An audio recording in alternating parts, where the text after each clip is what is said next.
been a wonky road to 7-3. Only wonky because they didn't win some of the games that we had hoped they would, or that they needed to win to keep their playoff hopes alive. But everything else has been relatively positive. You lost one of the best players, the leader of your team, and Nebraska was still able to bounce back, go on the road in a Big Ten game. You know, it's still, I know UCLA, but it's still a Big Ten game. They were able to win it.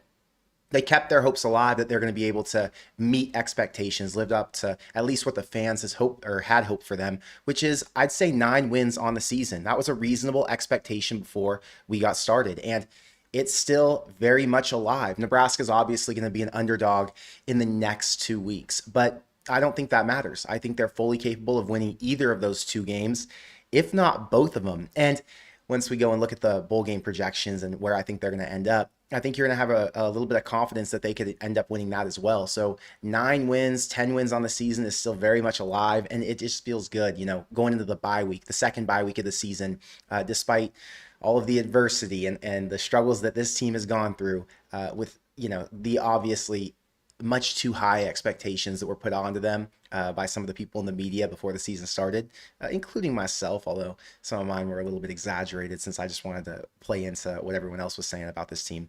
But I think it's just a really good situation, and I think they're confident. As fans, we feel good.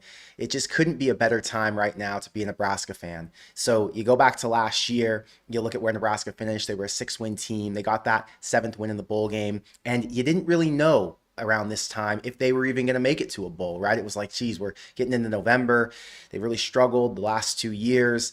Is it finally the time they turn the corner? Obviously they did. This time we didn't have to wait for it. So you get to look at this team in a different lens. You get to talk about things like players like Emmett Johnson, who should be a first team All-American, right? Like, I thought originally, I was like, you know, after that game, the UCLA one, obviously, I was like, man, Emmett had a really big day. Emmett's been crushing it these last few weeks. I didn't even know what his yard totals were. I actually have it pulled up. I'll show you in a second. But Emmett's been crushing it these last few weeks. Is he an All-American caliber back? Because some of these backs you watch around the country, like Ahmad Hardy at Missouri, or the Penn State backs before the season, Jeremiah Love at Notre Dame, is he really one of those guys who can break things open and help his team win games? And obviously he is. And statistically, he's proving to be. Just look at the stats. I got to pull this up real quick. So the only other running back with more yards than him is at Jacksonville State, okay? Emmett Johnson leads Ahmad Hardy, who I think is the best right now, the best running back in the SEC. He leads Jeremiah Love, right? He leads Kewan Lacey, who people loved at Nebraska and hoped he would come here. So not only does he lead in all these categories, there isn't a running back in the top 20 who has as many receiving yards as he does. So I think he's at 300 something. I had that pulled up. Here we go. So he's number 8 nationally with 300 receiving yards. None of these running backs like Jacoby Williams, Jonah Coleman, none of these guys, Hudson Clement, none of them are in the top 20. Jeremiah Love has 254 receiving yards. He's number 13. So you've got Jeremiah Love, who's competing with Emmett. He's still a couple hundred yards behind him, though, 250. So Emmett being a first-team All-American, I think, would be incredible, number one. But I think, I don't want to call it inevitable at this point. Obviously, Nebraska's on bye. Some of these other running backs are going to get their yard totals up. But if he finishes the season out strong, continues to put up 100-yard performances at Penn State, leads Nebraska to a win in one of those two games, I think it's going to be hard to keep him off the first or second team ballot. Like, how would you not? He's been electric. He's been the do-it-all player. He's been the guy who's really willed Nebraska to a win. I heard something like he accounted for 30+% of Nebraska's total yards this year on offense.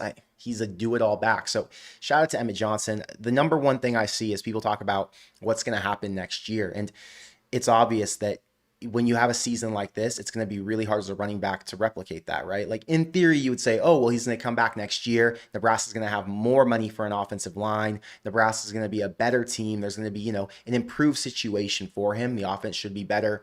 But the reality is, when you hit numbers like this, the NFL's calling, and they're going to tell you, unless you have an even better senior season, right now is probably the best time to come out in the draft. Say they grade him as a 4th rounder.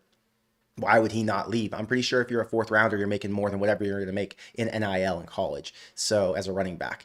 So my guess is Emmett leaves after the season. But regardless, he's had an awesome one so far, and hopefully he finishes it strong because Emmett deserves all the awards. He deserves all the praise. You think about what he's gone through, right? Like he committed to Nebraska, I think it was 2021 after the Scott Frost season where they went 3-9, right? So he's still stuck with his commitment. I don't think he had that many other options power four wise. It doesn't matter. He's stuck with Nebraska.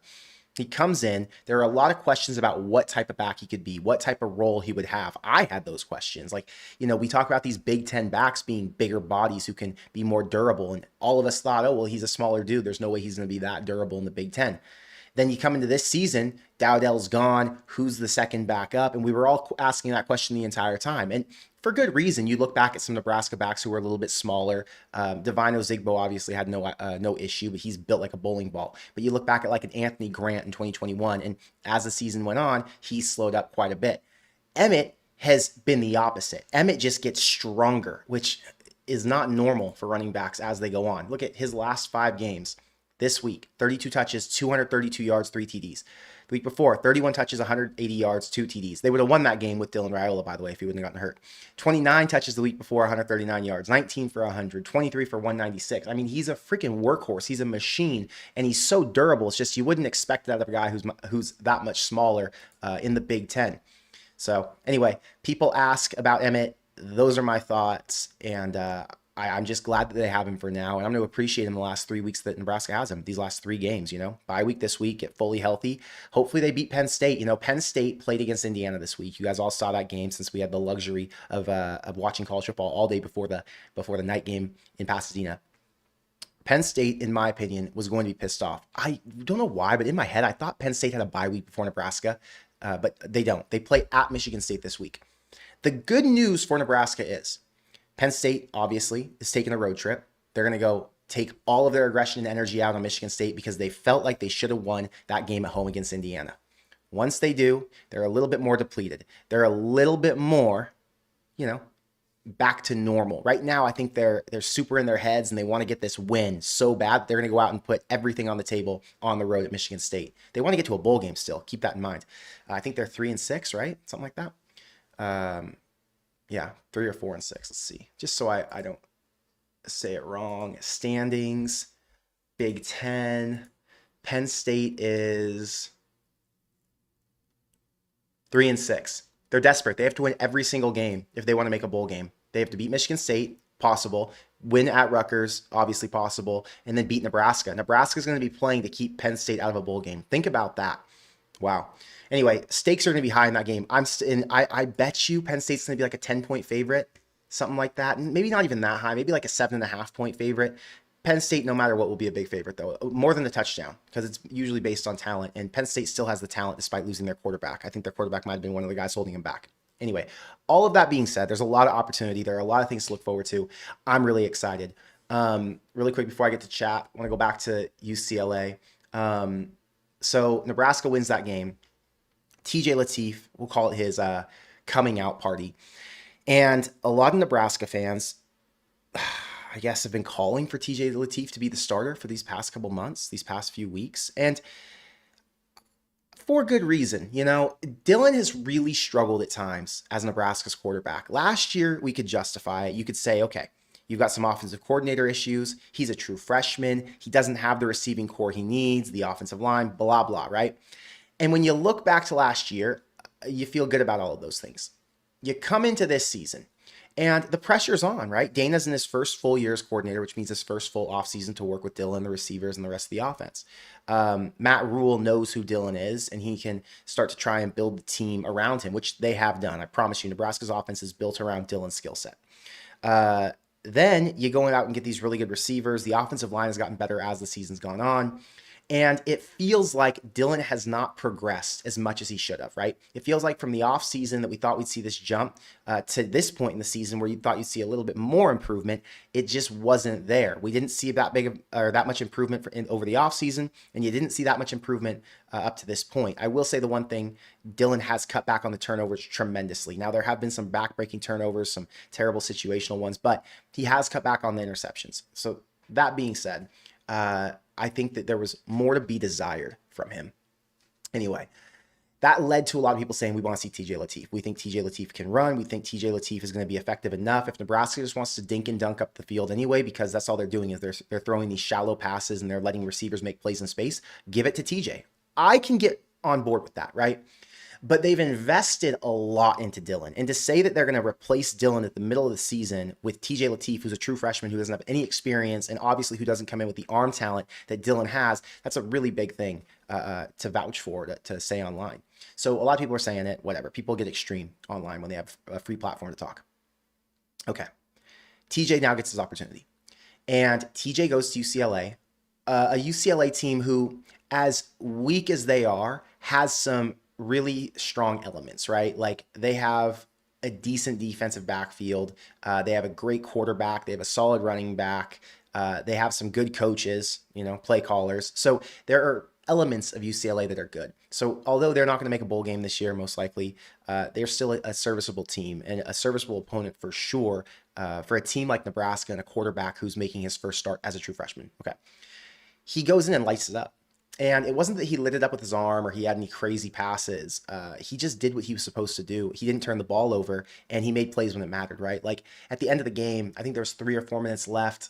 I didn't watch the highlights of the game back, so I don't remember exactly. But I think there was 4 minutes or 5 minutes left in the game, and he led a drive that burned clock. He had a pass completion, I think, to Dane Key and Isaiah Hunter. He had a couple pass completions that led to Nebraska getting a first down right before the 2-minute timeout.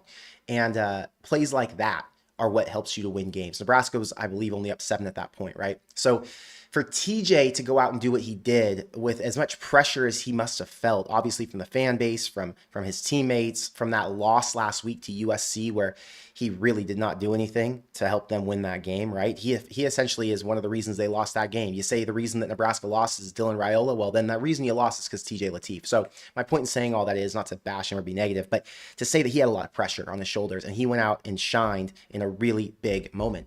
So yeah, I was obviously big on Nebraska this last week at UCLA. It felt like a game where they were going to take it because when you lose to USC in the fashion they did, a game they should have won, you knew the team was going to be pissed off and they were going to be so desperate for a win that they'd go out there and play their best game. And my God, they did. They tackled well, except for against the quarterback on a few runs that he had. The receivers caught the ball when needed for the most part. Emmett lit it up. The line blocked. I mean, overall, it was a pretty complete performance from Nebraska's team. I was happy with it. And being there in person, made it really special. One more thing I want to say before we move off of the UCLA game. I went out from Phoenix and I got to go with my mom, Minnie, and Minnie's brother-in-law, Ty, which was an awesome experience. We all went to downtown Pasadena. Actually, I got some pictures from this weekend. Here, I'll show you. I'll map it out as I tell you. So we went to downtown Pasadena. My mom and I went to lunch, this little fish restaurant, hung out. Minnie and Ty met us at this bar. I met a few Corn Craze people here, which was good. So we hung out. Then we went down to the stadium. So you take the shuttle bus down to the stadium from Old Town Pasadena. How do I get to my next photo? What am I doing here wrong? I don't know why it won't click over. Oh, I turned off my keyboard. I'm an idiot. Okay. We took the shuttle bus down to the Rose Bowl. So that's Ty, Minnie, my mom, and I in front of the Rose Bowl. It's an iconic setting, right? Like I've been going here since I was a child, so I like to be back. A lot of memories for me. It's a lot of nostalgia. You walk around, it has such a awesome ambiance. You have the tailgating all around the stadium on the golf course, all the palm trees. You're really isolated. You're in the middle of this residential neighborhood at first, and then you move out to this giant park golf area where the Rose Bowl sits, and it feels very different from any other stadium in the country. I mean, it's obviously iconic for a reason. They call it the granddaddy of them all, right? Anyway, I liked how they did the UCLA colors on the Rose Bowl. I've never seen that before, even though I've been to plenty of UCLA games at night. Right here is where you got the little memorial to all the Rose Bowl games of the past. Nebraska against Miami's up there. Those are our seats. Really good view. Crazy enough, I sat literally on my right, 1 seat over from me was a Corn Craze subscriber. On my left, 5 seats over, Corn Craze subscriber. Behind me, 2 rows, Corn Craze subscriber. And then going up to my seat, I probably saw 7 or 8 Corn Craze subscribers, which was awesome. Got to take tons of pictures at this game. Met people in the tunnel, met people when I was at the bathroom getting beer. It was great to see as many Corn Craze people as I did. Yeah, that's the stadium at night from the distance. It looked so cool. We walked back to our car in Old Town instead of taking the shuttles. It's like a 35-minute walk, super easy, 1.5 miles, and it's nice at 10 o'clock at night. We have a picture in the bar. Another picture with Daniel, met him up in the stands. So anyway, UCLA game was a success. Also, I finally got back on the wagon. I had taken a couple weeks off betting Nebraska. I told you guys that for good reason. You know, Nebraska wasn't covering the spread. They were getting some big numbers when they probably didn't deserve to. And against USC, I jumped back on. They went plus 4.5, I think, right before kickoff. They lost that game by 4, so I won. I took those winnings and I put them on UCLA or Nebraska this week against UCLA at +1, +2, and pick 'em. So ended up winning. Probably won like 500. I was on bro throw. I was just looking right now. I was probably even when the game was kicking off, and then Nebraska won, and that pushed me over to plus 500 on the day. So this was Saturday. So Saturday was a big win. Obviously, you guys know. You can sign up for BroThrow. You get $10 free bet when you use my code CORN. It's brothrow.com, promo code CORN. Description's in the box below. It's VIG free. So when you bet $100, you'll win $100. They don't take a VIG like a casino or a sports book does. I make all my bets on BroThrow always. So yeah, and then this week, I'm not going to be back on here this week because I'm going to go to the Georgia-Texas game. My dad and I solidified that. But right now, my favorite bets for the week, right now, I would start with USC and Iowa. I love that one. Iowa's getting 6.5 at SC. It's an afternoon game. I think Iowa's due for a win. They kept it close with Oregon, should have won, so I'm taking that. The other one I like is Duke, Virginia. I'm taking Duke minus the 6. So those are my two favorite right now. I'll have more later on if you want to get those from me before I go out to my game. But yeah, should be a good weekend of college football. Texas, Georgia is sitting at 6 points.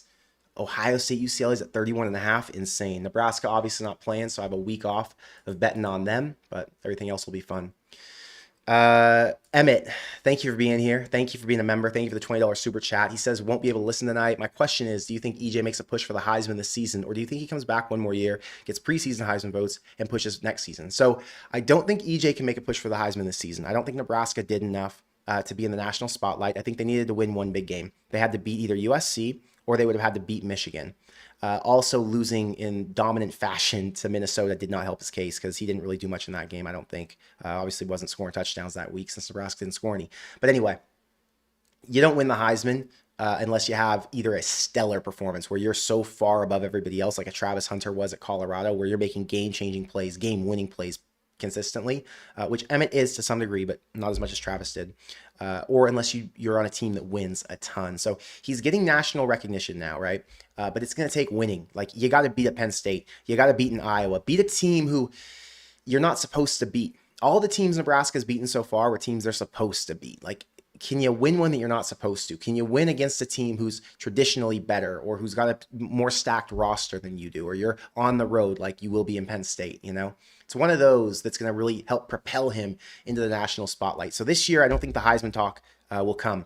However, if he was to come back next year, I believe he'd be a first-team All-American preseason. I believe he'd be on the Heisman watch list because I think Nebraska's going to have a lot of hype. I think Nebraska finishing this year with 9 wins, whether that's from a bowl game or in the regular season, I think that's going to get them like a top 20 ranking to start next season, top 15 possibly, depending on who they pull from the portal. We'll talk about what Matt Rule said today in his press conference, but Nebraska's positioned to make the jump that we had hoped they would make this year, next year, right? Like, they made a jump this year, but it wasn't that playoff or bust jump that a lot of the national media had, called for. When I say national media, it was really just Josh Pate, Joel Klatt a little bit, and Will Compton.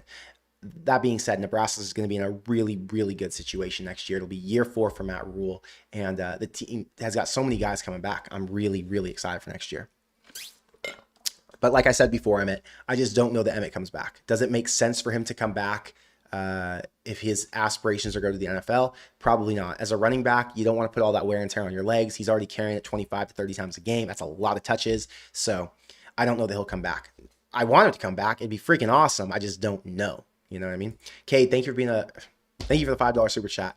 It was super cool meeting you at Barry's the other week before SC. 9-3 incoming with a chance at a 10-win season after a bowl win. Well, it was good to meet you too, Cade. Again, it's so let me just double down on this really quick. I know I say it a lot. The reason I make content on this channel is because you guys watch it. The reason I like making content on this channel is because when I go to Nebraska games and I meet people in person who watch the content and they talk to me, we have conversations, that all makes me want to come out and make more, because I love doing stuff that you guys enjoy and appreciate, right? So when I'm out there meeting you and we're talking about something we're all equally passionate about, I'm like, holy shit, I've got all these Nebraska friends who are also fans. And this is something I've never had in my life before. So I appreciate you guys telling me and, talking to me and all of us sharing in this thing we're all passionate about. That's why I make the content. So again, at the UCLA game, I met, 50 freaking people and it was awesome. I love it. I like having conversations with everybody and I like knowing that you guys actually appreciate what I do, So anyway, thank you to everybody who supports the channel. That was my main point. Dave, thanks for being a member. Thank you for the $2 super chat. TJ plus EJ equals 10 wins, including a Florida bowl game. Man, if TJ and EJ get Nebraska to 10 wins, it starts a conversation about TJ for next year. I'll tell you that. Matt Rule made a comment in the press conference today. He talked about how a lot of schools are going to want TJ, and next year he's hoping TJ wants to be back. And I thought that was a really, really interesting comment, almost ominous, right? Like, no matter what, or no matter how well, and we expect him to do well, no matter how well he plays, we already have a starting quarterback. That's what it said to me. Now, do I think that's a bad comment to make? No. Do I think he's justified in saying it? To some degree. But it feels like when you've got a quarterback like a TJ who could potentially end the season 4-0, I'm not saying he's going to, but has the opportunity to. Are you going to say the door is closed on a QB competition going into 2026? Are you going to say that you are ride or die with Dylan Raiola going into 2026 when you have TJ Lateef, who's 4-0 with a Florida bowl game win in your backyard? I don't know. It was interesting. I thought it was a strong comment. I noticed it. It had an undertone to it. I think that's the main point. He didn't say anything direct. It just felt like, is Matt Rule really that loyal to Dylan that TJ cannot play his way into a quarterback competition come 2026?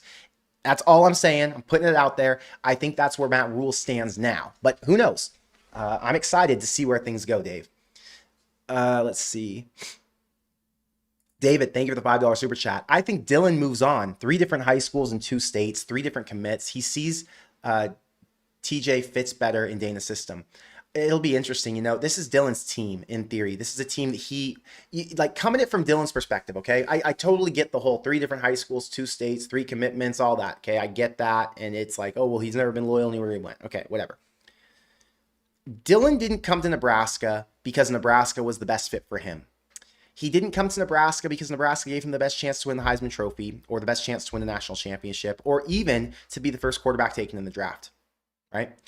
Dylan came to Nebraska because his heart told him to. That's a fact. I promise you on God, that's a fact. When you invest as much love and energy into a program as Dylan Raiola has, in coordination with Matt Rule and the rest of the staff who came here and who's trying to build it back, I think it's really hard for you to remove yourself and just say, you know what?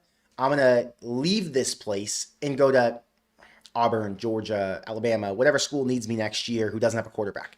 I think that'd be really hard. I don't think Dylan is unless Nebraska was to have some, if Nebraska this year would have gone 3-9 and there would have just been a whole mess of problems and they didn't have the right staff and the right players and the culture was screwed up, I could see Dylan leaving in that sense, right? But Dylan left Nebraska when he was 6. Well, Dylan got hurt when he was 6-3, right? And there was a chance for him to get to 7-2 if he would have stayed in that game. And he knows it. Dylan knows, just like I know, that Nebraska would have won that game against USC if he wouldn't have gotten hurt, right? So I think he feels that there's some unfinished business. I think that his teammates feel that there's some unfinished business. I don't know what his teammates feel about TJ Lateef, but I do know that he's not going to leave Nebraska. That wouldn't make sense. Even if TJ was to light it up and TJ finishes 4-0, and now there's conversation about a quarterback controversy and there's conversation about where's TJ going to end up, it won't be the other way around. Dylan signed on to rebuild Nebraska, and because they've made progress up to this point, Dylan's improved, the whole team's improved. They're going to keep him, and he's going to stay. I don't think there's a world where he leaves. I could be wrong, I guess. I just think it's a really, really slim chance. Dylan's fully bought in. I think that's the best way to say it. Let's see.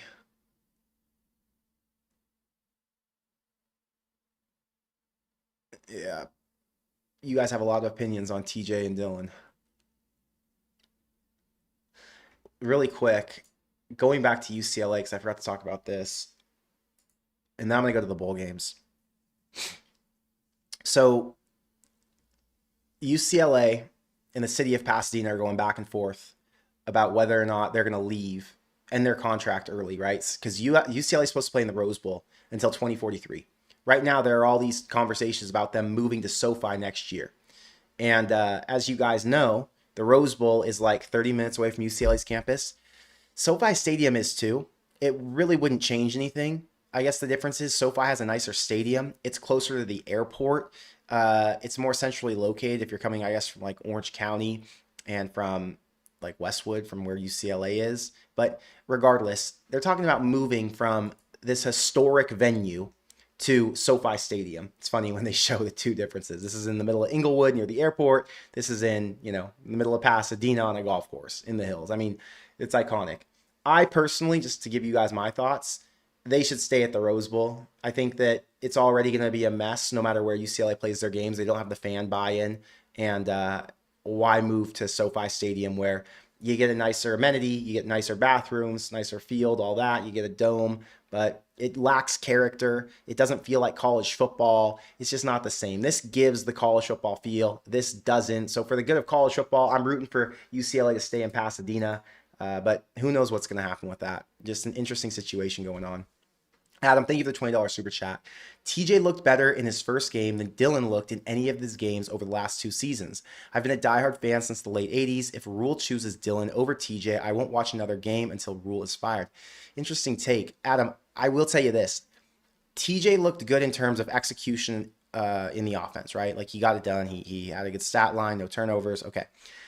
TJ does lack the top end arm talent that Dylan has right now. We've seen Dylan make some insane throws, and you cannot take those away. He had it against USC. Was it to Isaiah Hunter in the corner of the end zone? He's had him to Luke Lindenmeyer against Maryland. He had he's had multiple insane throws where you're like, holy shit, this is why they say he's going to be the number 1 pick in the draft, right? So his arm talent is so elite that Nebraska's trying to ride with his upside. Nebraska's trying to buy into the fact that if they continue to build the offense around him, eventually they're going to get the most out of him. I can't get on board with the idea that if he was to choose TJ over Dylan, that I would be upset about it. I think if you were to watch TJ consistently over these next 3 games he's going to play in, you're going to see he has flaws too. That's my guess, right? And right now I'd predict him to not be this perfect golden boy that everyone thinks he is. I think he's a stud, right? He's going to develop into a starting Power 4 quarterback, I'm sure. I just think people are getting really excited about TJ. They got excited about him because he had the running dual threat ability. They got excited about him because they saw he had a cannon when he threw that bomb. I think it was against Houston Christian, like 60 yards through the air, bomb to Cortez Mills. And then now they got excited about him because he was able to win that game on the road in a Big Ten stadium. So I understand your thought. I'm not as high on TJ as other people are, right? I'm still more of wait and see. Let's see what happens. But the quarterback controversy thing, we've seen it around the country this year even. Who was it that chose? Oh, Penn State. They chose Drew Aller over Bo Pribula. I mean, that ended up being detrimental to their season. Drew Aller, we knew wasn't all that good. A Penn State fan disliked Drew Aller more than Nebraska fans disliked Dylan Raiola. I promise you that. And they chose to ride with him over Pribula. Pribula obviously goes to Missouri, leads a really successful season before he ends up getting hurt in that Vanderbilt game. But the point is, it'll be an interesting situation come December after we see their bowl game. And I get it, Adam. I think a lot of fans are going to be on the same page as you. I think the quarterback controversy among the fans could be a big deal. And I'm excited to see how everything plays out. The reality is college football is the best reality show. So that's what it's going to turn into. One of those quarterbacks, depending on how well TJ plays, one of those quarterbacks probably won't be here in the spring. That's the reality. It's insane to think about. Like, who would have thought we would have gotten here? Saray and Taylor, thank you for the $2 super chat. TJ stays knowing he gets the reins in 2027. #loyal. It'll be tough, man, right? Like, Nebraska would have to pay him to stay. And will they be able to pay him enough? Because you need a backup quarterback in college, okay? Look at Missouri right now. Missouri's 6-3. Missouri was 5-2 no, they were 6-2. Or were they 6-1? Missouri might have been 6-1 with Bo Pribula on the road at Vanderbilt. Very well could have won that game. Bo Pribula goes down, backup quarterback comes in, they lose that game. The very next week, they lose that game. Missouri goes from national title contender, playoff contender, to sitting at 6-3, and they're hoping for the same bowl game Nebraska is, as it stands right now, because they don't have a backup quarterback, right? Nebraska knows if they want to make a run, they're going to have depth across the field. Nebraska's got to pay TJ. They've got to keep him. Can't afford not to. If something else happens to Dylan, even for one game, and Nebraska loses a game that, who knows, a Minnesota again or whatever, when they're in the thick of a playoff run, holy shit, that'd be a massive problem. So hopefully he stays. Nebraska's going to pay the money. Nebraska's going to be out there bidding among the rest, right? But will they be able to bid as much as a school who's going to say, hey, we're going to give you $1 million to be our number one QB? I don't know the answer to that. It's so early, right? We got to wait these next few weeks. We got to see what happens. Like, we're all talking about TJ as if he's the second coming, and we have no idea. We don't know. He could lose the next 2 games, and everyone's off of him, right? Everyone's just like, okay, we got a little bit too excited over our skis. So we'll see. I am excited about him, though. The fact that he can run the way he runs, doesn't have the turnovers in those first couple of games, it was huge.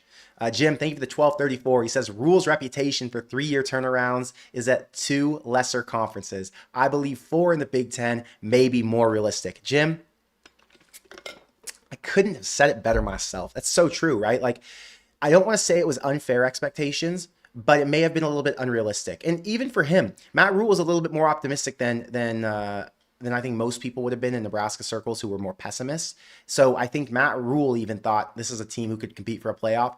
Now he's like, geez, the Big Ten's freaking tough. Getting the culture right isn't as easy as I had hoped it would be, even though it's year 3. So yeah, year 4 should be the turnaround. I agree with you, and I'm really excited about seeing it. Adam, thank you for the $10 super chat. He says, if you have 2 quarterbacks, you don't have one. Here's the thing with that comment, Adam. There are schools around the country who have had 2. Right? And you need a quarterback who's a backup. That quote is more so for if you have a quarterback controversy where both need to be on the field and you have this uncomfortable battle back and forth where the coach doesn't know which one to play. Like, I think Auburn dealt with that a little bit this year with, what's his name? Jackson Arnold and whoever the backup was. That's a 2 quarterbacks. You don't have one situation. But if you have 2 quarterbacks, for example, Quinn Ewers last year with Arch Manning behind him, you had a security net. So Nebraska needs a security net. You can't have one quarterback with, no disrespect, Marcos Davila behind him, and now you can't go out and win games, right? You've got to have a quarterback behind your starter, if you're a playoff contender, who can still get the job done against bigger name opponents. So I don't think Nebraska would ever be in a position where they're going to say, well, Dylan's going to stay, but we're going to rotate TJ Lateef in. And then that's where that 2 quarterbacks conversation comes in. I just don't see it that way. I think if they were able to keep TJ Lateef, he would sit in that backup role. He would accept his role. He'd wait for his turn. And that would just be what it was. We'll see. I mean, a lot of time left before we start having these conversations, right? But it's fun to speculate. Evan, thank you for being a member. Thank you for the $10 super chat. If TJ stays, we have an awesome lineup of QBs for the next few years. DR to TJ to Trey Taylor, with Dayton hanging around in there too. Hope they all stay. It's doubtful. We'll see, GBR. And that's going to be always like the complication, right? How do you get enough guys time to play in the system before they have to move on?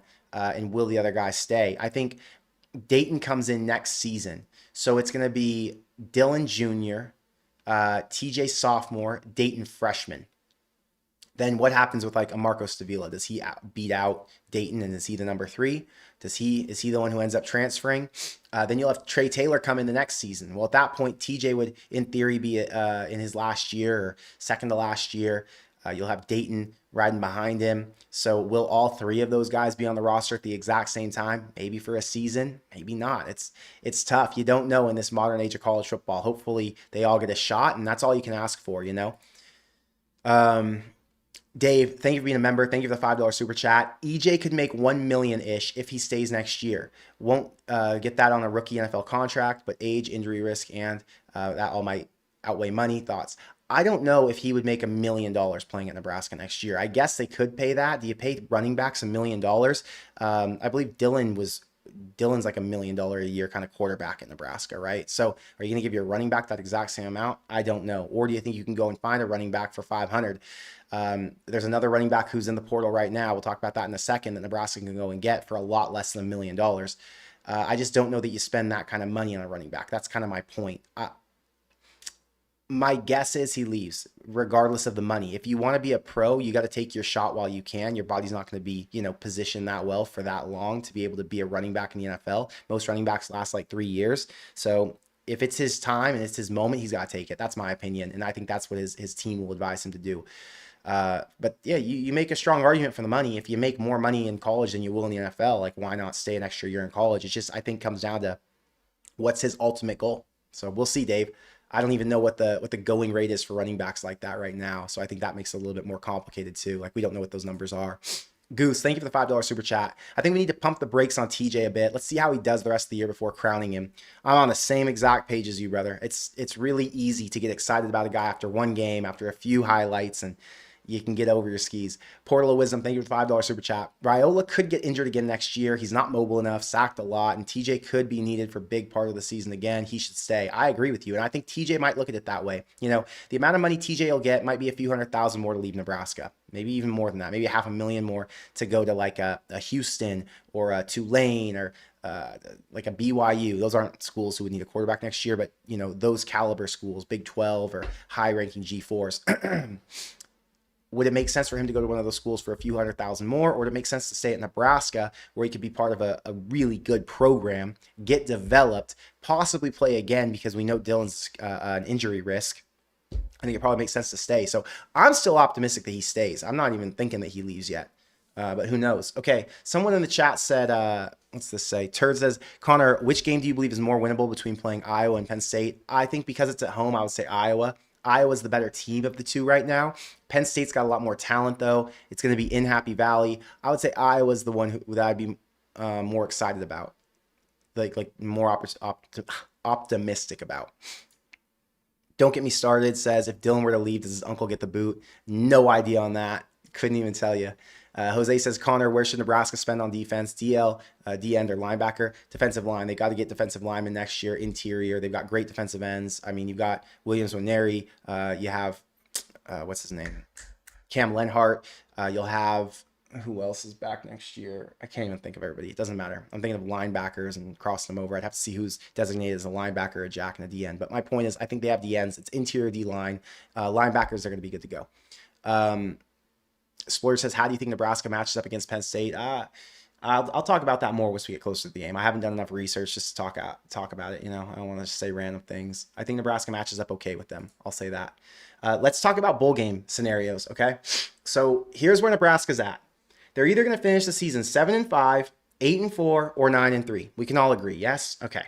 Well, if they finish 9-3, they're probably going to the Citrus Bowl, the Cheez-It Citrus Bowl, okay? That bowl game is the top of the list. You want to be in that because obviously it's on, it's on December 31st, I think. It's against one of the premier SEC teams. And if you're in that game, it really says, wow, Nebraska's in position, because that's the type of bowl game that, the 9-win teams go to who finish in the top 25. Okay. If they were to make that bowl game, I think their opponent would be either Vanderbilt or Oklahoma. Those are the two right now who would make the most sense. Obviously, they'd have to miss the playoff, but I'm betting that both of these teams have one more loss left on the schedule and would probably end up in the Citrus Bowl. If you move to 8-4, that gets you to the Music City Bowl. The Music City Bowl would be against either Texas or Tennessee. This is an 8-win team kind of deal. 8 or 9 if you're an SEC team. Tennessee has to play Vanderbilt still. Texas still has to play Georgia this week. They then have to play Texas A&M at the end of the season. Texas could very well finish 8-4. I think these are the two options for that bowl game that make the most sense. At 8-4 or 7-5. No, wait, sorry. That's the ReliaQuest Bowl. I apologize. I screwed up my bowls. So ReliaQuest Bowl, which is the Outback Bowl essentially, that would be against one of these two teams. It could also be against one of them, but it's less likely that it'd be Vanderbilt or OU. It'd be more likely a Texas or a Tennessee, based on what they have left on the schedule.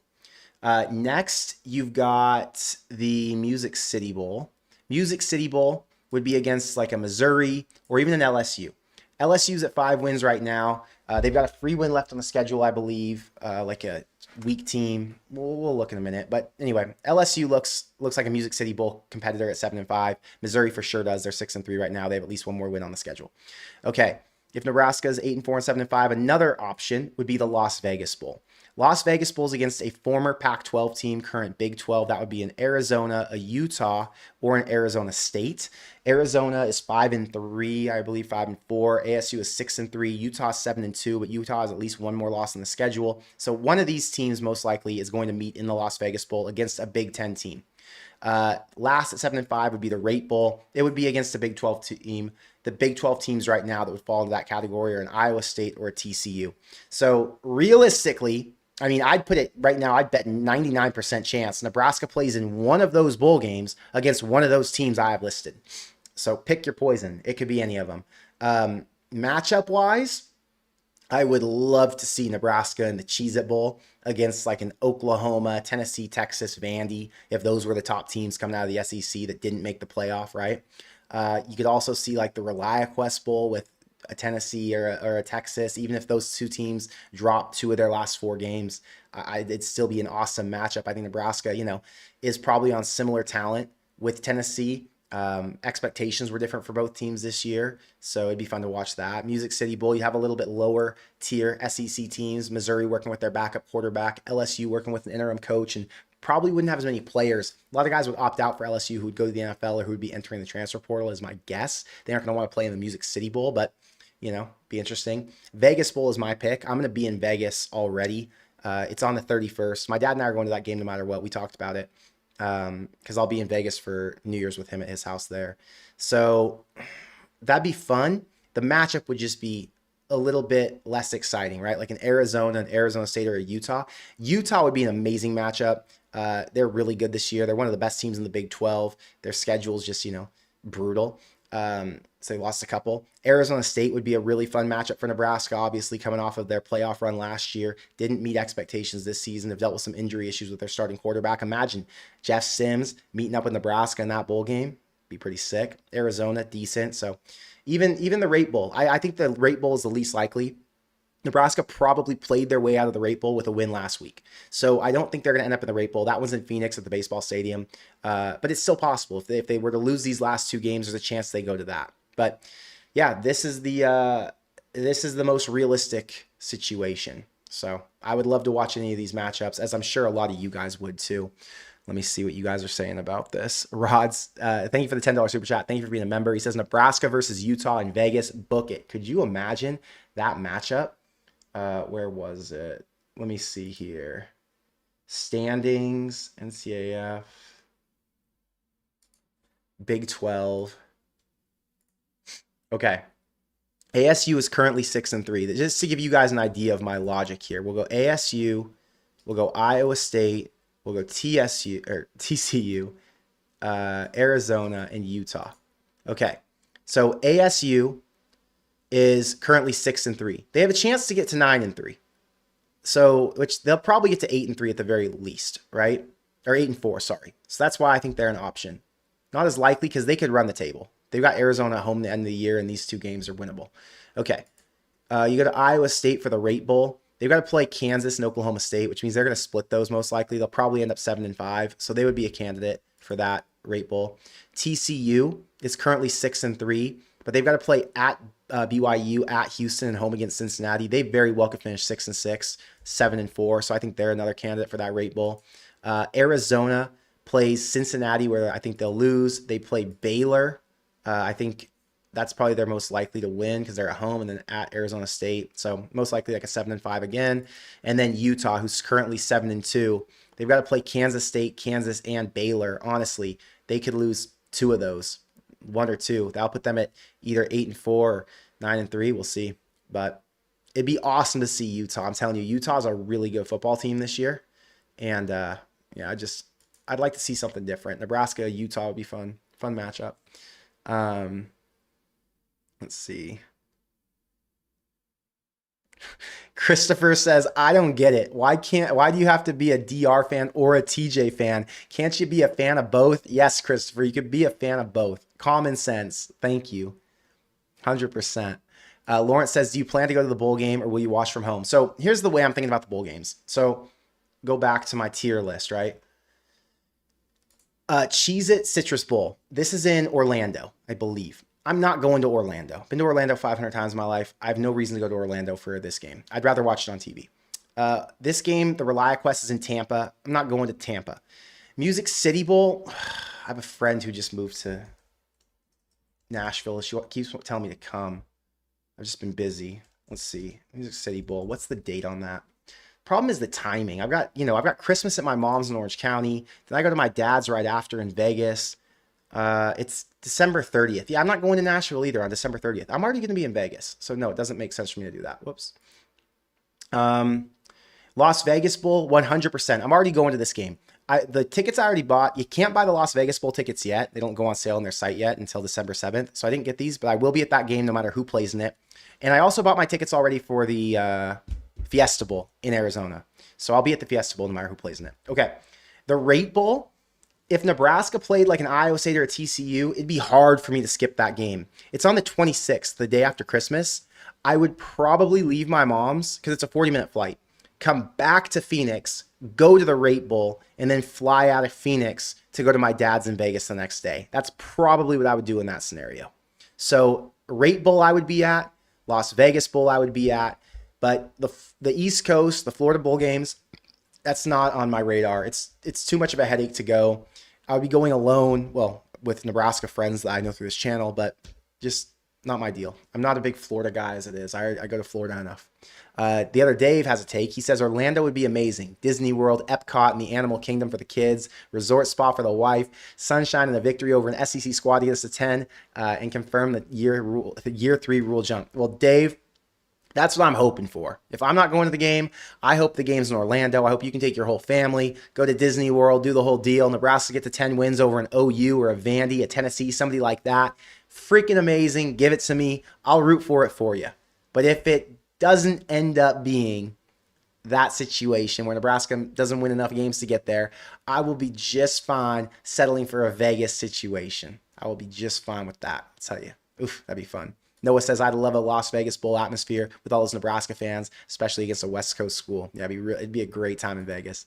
Julie, thank you for being a member. Thank you for the $10 super chat. It's nice to be able to have the conversations about which bowl game with 2 more games to go this year. Thanks for your great content, GBR. Thank you for being here, Julie. I appreciate it. Yeah, I don't know the last time I was able to have conversations like this, with my friends where we'd be like, oh, what bowl game could they possibly go to? It was probably like 2016, something like that. It's been so long since Nebraska's been competitive this early in the season to the point where we knew they were going to be going to a bowl game. It feels good. And like Matt Rule says, it'll probably be like this going forward, which is really exciting. One more thing about what Matt Rule said today in his press conference I thought was intriguing, which will transition us to my next point. Matt Rule talked about TJ Lateef, and he talked about Emmett, and he talked about, NIL deals and players wanting to be here. He talked about how Nebraska now has the commitment. They have the money. They can go out and afford to build their roster. And it really opened my eyes to his overall message, which was recruits should want to be in Nebraska. Players should want to come play here where we're aligned. At other schools around the country, they clearly aren't. Florida State, LSU, Auburn. Look at all these schools around the country that are a freaking mess, right? Their ADs and their boosters aren't on the same page as their head coach, and their recruiting's all screwed up. And Nebraska doesn't have any of those issues, which makes it a really attractive destination spot for some of the best players in the country. So who knows what's going to happen? People talk about the 26 recruiting class. I'm not worried about it at all, because what are they going to do in the portal this year? What damage could they do? What guys could they go out and bring in? Look at how well they did in the portal last season, the studs that they brought in. Think about Isaiah Hunter, Elijah Pritchett, both those guys who had more than 1 year of eligibility, and now they're going to be at Nebraska. 2 offensive starters. You had Dane Key, who came in as a mercenary for 1 year, but there are plenty of guys who will come to Nebraska and have more than 1 season to start. Andrew Marshall, for example, will return next year as a starting corner for Nebraska. So Sierra Wright was here for 2 years. Anyway, my point in saying all this is Nebraska's done really well in the portal. Williams Winery, the list goes on. My God. Okay. Nebraska's done really well in the portal, but the way that Matt Rule made it sound is Nebraska's doubled down on their commitment. They're ready to go out and win. This year is another building block. Next year is where they go and try and win a national championship. Next year's the year, I'm telling you, year 4, where we see some big name recruits come in. Now, we talked a lot about Emmett earlier. I saw this tweet earlier from Husker Max. It says, I want to drop this down. Window capture. Bam. Okay. The dynamic running back Dylan Edwards is back in the transfer portal, and reports indicate Nebraska could be in the mix. Now, this just goes on to talk about his past and his history in the recruiting landscape and his ties to Nebraska. If you guys remember, this guy was from Kansas, was flirting with the idea of coming to Nebraska. Deion Sanders gets to Colorado. He commits to Colorado, plays as a true freshman there, leaves there, goes to Kansas State, was flirting with the idea of coming to Nebraska this last offseason, ended up at Kansas State, or 2 years ago, ended up at Kansas State, and I think he got hurt in the first game on a punt return or something. He ended up redshirting, so he's only played in 4 games, had 34 carries for 205 yards, didn't really do anything, obviously transfer portal bound. Okay. But before, he looked really good. 546 yards last year as the backup to Giddens. At Colorado as a true freshman, he played quite a bit, had a total of over 600 yards. So this is a stud running back, as you guys know. In the Kansas State Rutgers Bowl game, the Rate Bowl last year, Giddens sat out going to the NFL. Dylan Edwards had 18 carries for 196 yards, 2 TDs, plus he had 2 catches for 27 yards and a touchdown. So the hopes were high that he was going to be a star over there with Avery Johnson this season, and it just didn't pan out. You can see, like, this was one of his plays in the Rate Bowl last year. It's like a 65-yard touchdown run. Look at this. Bam. He's fast. He's elusive. And, you know, if you're Dylan Edwards and you're looking at what Nebraska has with Emmett Johnson, he's got a similar type of profile, similar size, smaller dude, faster, shiftier. This guy's more speed than Emmett Johnson is, but he gets vertical, and my God, he can make moves. So really like Dylan Edwards. I would, right now, everything changes, right? Right now, I would say this is what you're looking at. It's Nebraska's first transfer portal running back next season. Whether or not Emmett stays. I mean, Emmett could stay and they could still go out and get another guy. They need to, you know. But yeah, I'm optimistic that they're going to get some strong players in the portal, and that would be the first one that they should look to, in my opinion. I'm sure they already did. They have a good relationship with him, you know. So exciting times. Let's see.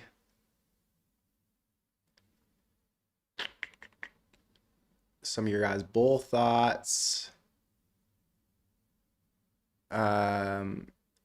You guys say you don't like that running back, wouldn't be a culture fit. I disagree with that.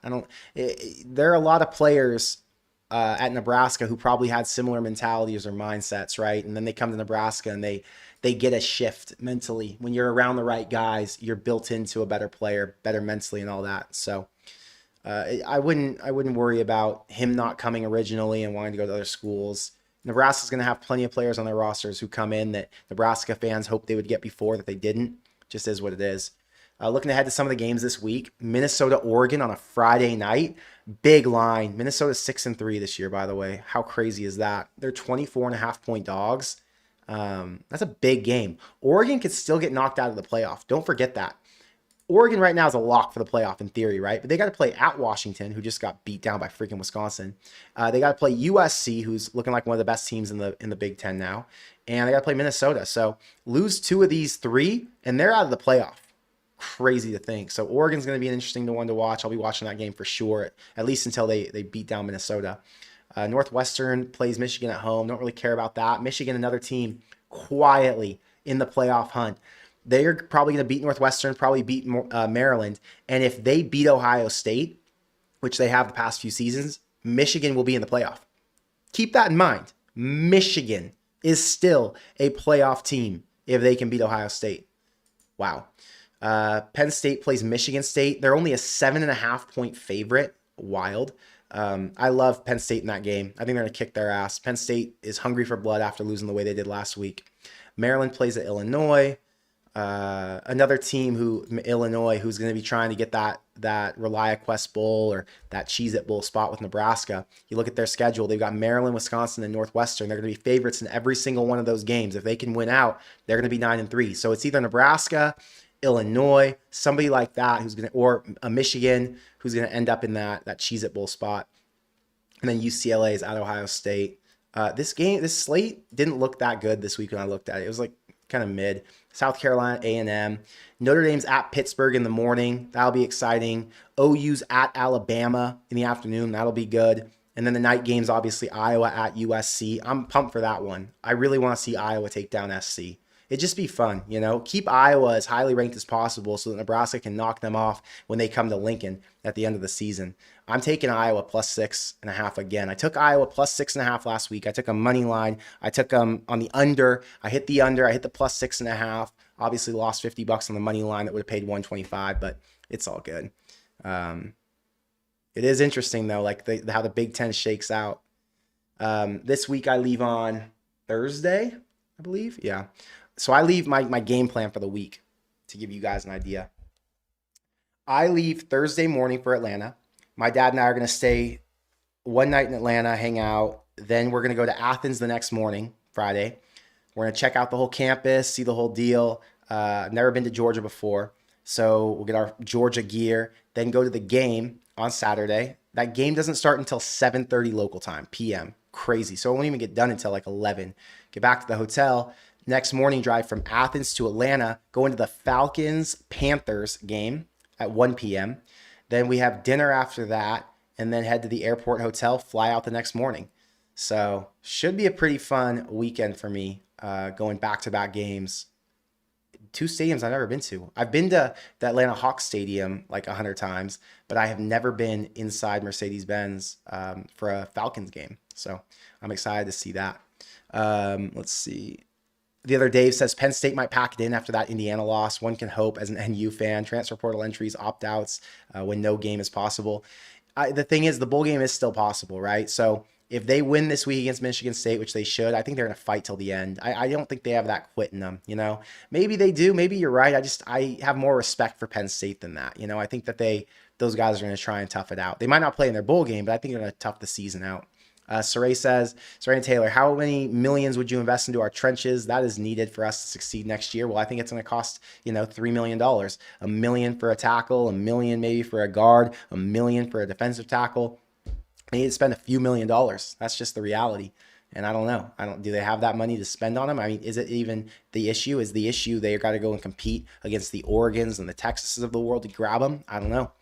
Hopefully they can get some guys, but I'm optimistic that Nebraska is going to have the money and they're going to have the interest because they have so many key pieces coming back in the skill area that some of the bigger dudes are going to want to come to Nebraska at this point. So I think that they're going to be just fine in the transfer portal as of now. Lawrence says, if Iowa were to be ranked coming into Lincoln, then Nebraska has a chance to finally get that elusive ranked win. Plus, it would be cool to do so against our main conference rival. Is Iowa going to be ranked? I think Iowa might be ranked regardless, if we're being real.